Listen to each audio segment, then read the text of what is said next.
So today, mag-harvest tayo ng palay gamit itong tinatawag itong kayog sa salita namin. Ito yung traditional way ng pag-harvest ng palay dito sa bukid. Pupunta na tayo doon sa medyo 5 minutes walk galing sa bahay yung ni Papa yung palay.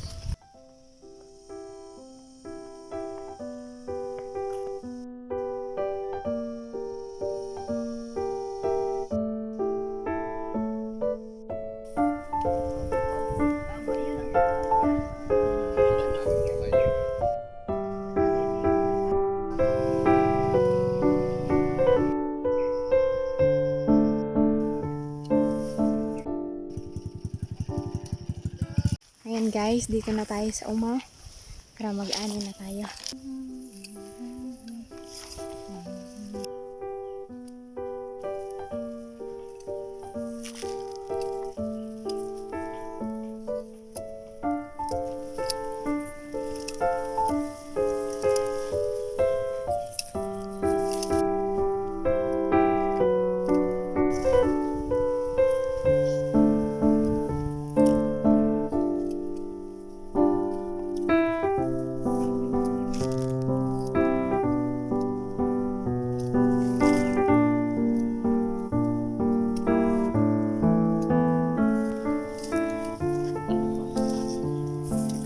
Traditional way ng pag-aani guys.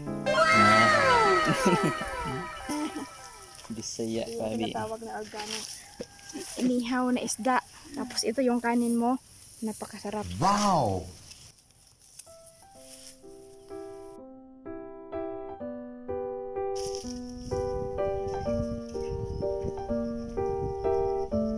Uwi na kami guys kasi tanghali na. So let's go home.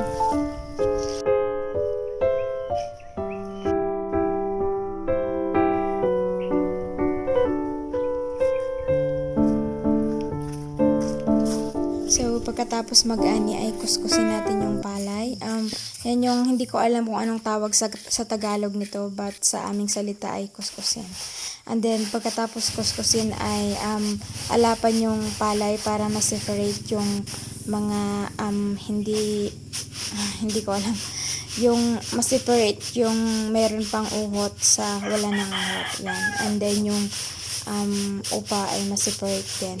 Yan. Hindi ko alam kung paano sabihin sa Tagalog, but yon.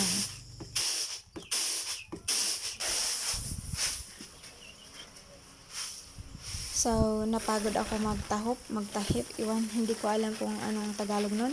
But yon, napagod ako. So, I decided na gamitin yung electric fan para i-separate yung mga upa. Char. Ayan, pag malinis na yung palay, pwede nating ibilad and then pwede nating ipagiling para maging bigas. Yan.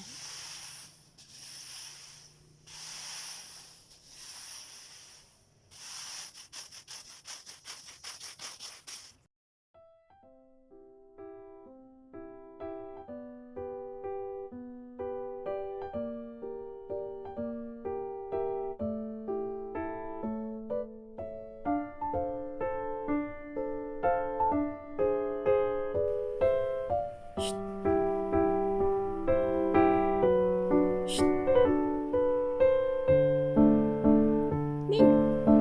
Ning! Ning ning! Ning ning!